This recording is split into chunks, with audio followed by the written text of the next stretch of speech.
Êtes-vous conscient de ce qui vous retient réellement? Malgré tous vos efforts, votre bonne volonté, vous vous formez, vous lisez des livres, vous suivez des formations, vous écoutez des podcasts comme celui-ci, et malgré tous ces conseils mis en pratique, vous stagnez. Et vous vous dites, mais c'est quoi mon problème? Parce que je fais ce qu'on me dit de faire, je fais ce qu'il faudrait faire, mais c'est comme s'il manquait quelque chose, ou comme s'il y avait un frein à main, un blocage, sans identifier réellement, c'est quoi qui me retient aujourd'hui? Et si vous avez ce dilemme, je vais vous le révéler dans ce podcast, donc soyez extrêmement attentifs. Je vais vous donner, oui, une vérité inconfortable, mais elle est importante parce que c'est ça qui vous retient. Et il y a de grandes chances que ça soit ça, puisque ça fait des années que j'accompagne des personnes, et même sur le travail sur moi, je me suis rendu compte que ça vient toujours de là. Et je vais vous expliquer comment casser cette stagnation et casser ce plafond de verre qui vous retient. Déjà, je vais vous rassurer, c'est pas une question de, vous n'êtes pas assez discipliné, vous n'avez pas le bon niveau de compétence ou c'est un problème de volonté. Non, votre blocage, il est plus profond. Je vous rassure, on n'est pas là pour culpabiliser, on est là pour progresser ensemble et avancer, mais j'ai quand même envie d'aller un peu dedans et d'appuyer sur ce vrai problème pour que vous puissiez le résoudre.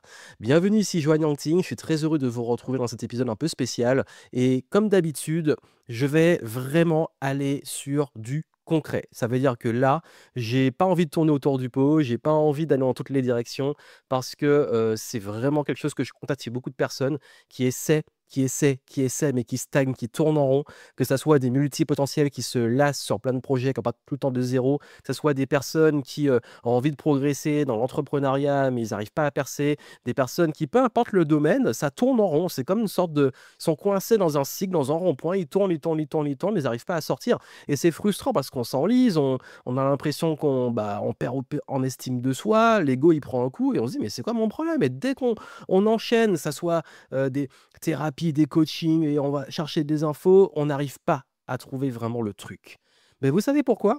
Parce que justement la réponse, elle ne sera pas à l'extérieur. Alors je sais, peut-être que vous êtes déçus, vous dites mais Johan, tu allais nous apporter une réponse ici de l'extérieur. Non, non, non, mais c'est pas ça le message. C'est qu'en fait, on dit aux gens, il faut vous mettre en action. Il faut vous fixer des objectifs. Il faut que vous progressiez en vous remettant en question, en changeant d'environnement. Bref, tous les conseils qu'on voit tout le temps, il faut vous former, tout ça. Il faut faire telle stratégie et tout. Il faut se lever tous les matins, suivre des routines. Ok, c'est mignon. Mais j'ai envie de vous dire, si on met tout ça en place, mais qu'on part dans la mauvaise direction et qu'on est aussi désaligné de l'axe où on peut vraiment exceller, est-ce que c'est viable? Parce que le problème, c'est il y a beaucoup de gens, en fait, qui n'agissent pas, certes, mais il y en a aussi beaucoup qui agissent, mais ils agissent au mauvais endroit. Ils avancent sur une voie qui ne leur correspond pas ou plus. Ou alors, ils ont la tête dans le guidon et jamais ils font tout le temps la même chose sans jamais se réinventer, sans jamais évoluer dans un monde qui évolue de plus en plus vite et on l'a vu. Et c'est pour ça que je dis que c'est pas un problème de volonté parce que la volonté, vous l'avez, vous faites ce qu'il faut, vous mettez en place ce qu'il faut, mais il y a des sortes de limites invisibles. Et ces limites invisibles, je vais vous dire, c'est quoi? C'est tout le mode de pensée que vous avez aujourd'hui. C'est une façon de penser, c'est un mode de fonctionnement, c'est un état d'esprit, c'est une façon de prendre des décisions, c'est une façon de aussi réfléchir, c'est aussi une façon de mettre le focus sur des choses, c'est une façon de raisonner, c'est une façon de percevoir l'environnement et vous-même, c'est une façon aussi de voir des limites ou de créer des limites qui sont liées aux croyances limitantes. C'est aussi vos propres biais, nous l'avons tous, nous sommes humains, qui nous challenge à travers des émotions, à travers des perceptions, et cetera.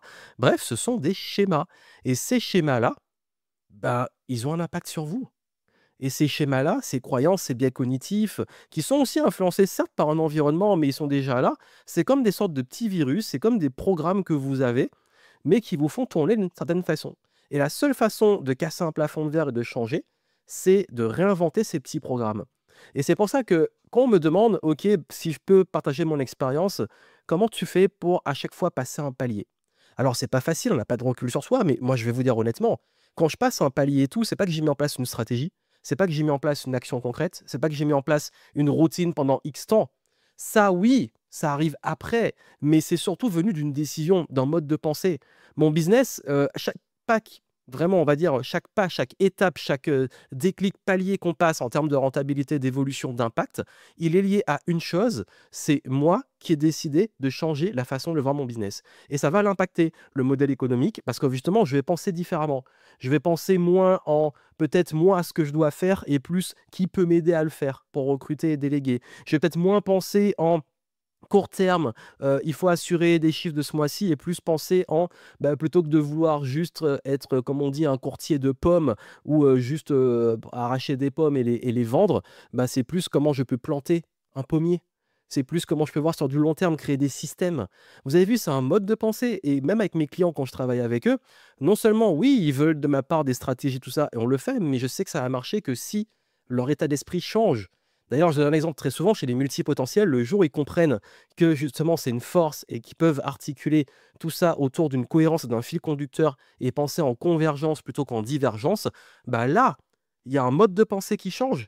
Ils sont plus frustrés, enfermés, et cetera. Ils commencent à s'ouvrir. Donc ça que je vous dis, c'est vraiment une histoire de le plafond de verre. Souvent, c'est un plafond de verre psychologique qu'on se crée tout seul. Parce qu'on va beau avoir faire les bonnes choses, mais on va pas les faire avec les bons modes de pensée, les bonnes croyances, même la bonne attitude. Par exemple, même si vous dites, OK, je dois déléguer, mais êtes-vous en capacité d'avoir du leadership, de savoir mettre des limites, de savoir rendre les gens, comme on dit, accountable. Ça veut dire les aider à pouvoir évoluer eux-mêmes, à eux-mêmes prendre en main une clarté sur la mission et la vision que vous avez. Bref, c'est toujours ça et c'est pour ça que ça c'est intéressant et c'est ça qu'il faut comprendre, c'est qu'il faut challenger ses propres repères. Il faut se challenger, il faut se déconstruire pour se reconstruire. C'est ce qu'on appelle se réinventer. Donc aujourd'hui, ce qui vous retient, comme je l'ai dit, c'est que vous ne challengez pas assez votre mode de pensée. On parle souvent de la zone de confort. Ouais, mais il faut que tu restes en zone de confort, il faut que tu sois ceci, cela. Ok, mais la zone de confort, c'est pas que dans l'environnement et c'est pas que dans les tâches. La zone de confort, c'est le mode de pensée. Parce qu'on pense d'une certaine façon, ça nous met en confort. Même les croyances qu'on a, elles nous confortent. Mais le fait de penser différemment, d'interroger les certitudes, d'aller casser justement nos repères, c'est ça qui va nous débloquer. C'est pour ça qu'on dit qu'il change d'environnement, parce que l'environnement va avoir un impact sur ça. Quand on va être entouré de personnes qui ont d'autres modes de pensée, ça va automatiquement nous influencer. Quand on va aller justement étudier et se former entre guillemets et voir d'autres façons de percevoir les choses, ça va nous influencer. Quand on se fait accompagner par quelqu'un, par un mentor qui est plus avancé que nous, on va chercher justement ce mode de pensée qu'on n'a pas par rapport à nos situations. Et c'est pour ça d'ailleurs qu'aujourd'hui, avec votre évolution et votre expérience, quand vous regardez sûrement en arrière, là où vous étiez avant, vous trouvez peut-être des choses qui sont évidentes, vous avez du recul, de l'expérience, et vous vous dites ces décisions-là, ou c'est ce qui s'est passé, j'aurais pu le gérer différemment ou mieux, ou je ne sais pas quoi, mais forcément, vous avez l'expérience. Vous avez ce mode de pensée aujourd'hui que vous n'avez peut-être pas avant. Même moi, dans mon propre activité, et franchement, en fait, souvent, ce que je me demande, et c'est une question que je me pose souvent en introspection, c'est plutôt que de me dire: «Est-ce que j'ai progressé en termes de résultats?» tout ça, parce que ça va être une conséquence, certes. Je veux aussi, et c'est très important, me demander: «Qu'est-ce que je sais que je ne savais pas avant et en quoi ma façon de penser est différente de l'année dernière?» ou même du trimestre d'avant ou de la semaine d'avant. Ah, sur les semaines, c'est un peu difficile d'avoir des gros changements, mais c'est intéressant de justement, plutôt que de chercher juste les résultats, penser à l'état d'esprit, le mode de pensée, la façon de prendre des décisions qui va influencer des actions, des habitudes, des décisions, comme je l'ai dit, qui vont impacter les résultats. N'oubliez jamais que les résultats ne sont que la conséquence de qui vous êtes. Donc c'est vraiment comme ça qu'il faut que vous arriviez à penser aujourd'hui. C'est les schémas, les habitudes, tout ce que vous avez dans votre tête qui vous conditionne et qui peut aujourd'hui vous bloquer parce que la façon de voir les problèmes, la façon de voir les objectifs, la façon de voir votre vie, la façon de voir les relations, tout ça, ça impacte tout. Donc il faut se réinventer. Voilà ce que je voulais vous dire et vraiment je sais que à chaque fois, c'est là et c'est pour ça que on peut faire tout ce qu'on veut en termes d'éléments externes. D'ailleurs, on le voit même chez les gens qui veulent perdre du poids et qui ont des grosses pertes de poids en un temps record, ils se voient de la même façon parce qu'ils ont toujours le même mode de pensée et il faut un temps que leur état d'esprit, leur vision d'eux-mêmes change justement en cohérence avec leur apparence physique. Parfois, ça prend du temps et ça revient même après. Donc c'est pour vous dire que les actions seules, c'est pas ça qui va créer le changement, c'est votre façon de penser.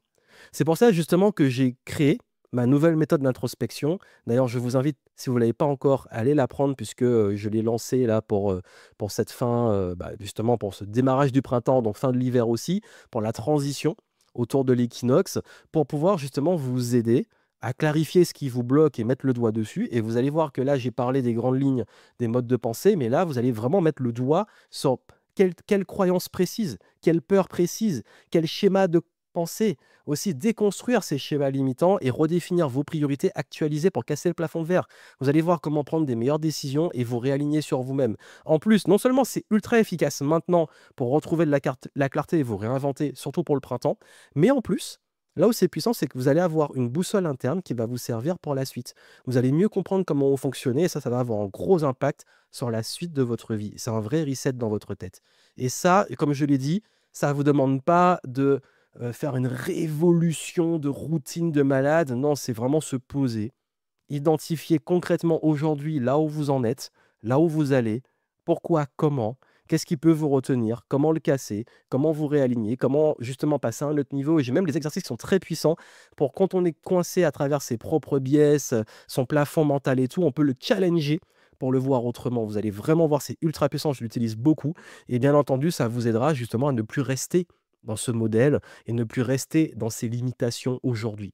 Parce que ce serait dommage justement, de perdre du temps à continuer, avec ces parasites, ces virus qui vous ralentissent là, alors que vous pourriez justement, vous alléger, vous renouveler et en plus, c'est un travail régulier. Je ne dis pas que ça va résoudre tous vos problèmes d'un coup. Par contre, ça va vous aider avec le temps à pouvoir, vous reconstruire, évoluer et ne plus, trop rester parasité trop longtemps et puis à chaque palier, il y aura des nouvelles croyances, des nouveaux modes de pensée à débloquer et c'est vraiment ça que vous devez aller chercher. Ça que je dis très souvent, hein. Moi, ce qui m'intéresse chez les gens, c'est pas leurs résultats, c'est, justement leur mode de pensée, leur état, leur flow qui amène à ces résultats. D'où le concept dans le flow. Même mon podcast dans le flow, les épisodes où il y a des invités, moi ce que j'aime, c'est rentrer dans leur flow, leur mode de pensée, leur façon de voir, leur expertise, leur domaine. Parce que c'est là que c'est intéressant, c'est là qu'on peut avoir vraiment des vrais éléments qui peuvent nous, en modélisant, en s'en inspirant, pouvoir nous aider à avancer. Voilà ce que je voulais vous transmettre. C'était très important pour moi de vous le dire maintenant, surtout dans cette période très riche en renaissance. On se renouvelle, on avance, on est dans l'expansion parce que le printemps s'installe maintenant. Et je vous souhaite d'avoir cette démarche. Donc vraiment, si vous voulez aller plus loin avec la méthode d'audit introspection guidée, vous avez les infos dans les notes du podcast. Allez-y. Et puis, ça va beaucoup vous aider pour la suite. Je vous souhaite plein de succès, restez dans le flow et je vous dis à très bientôt.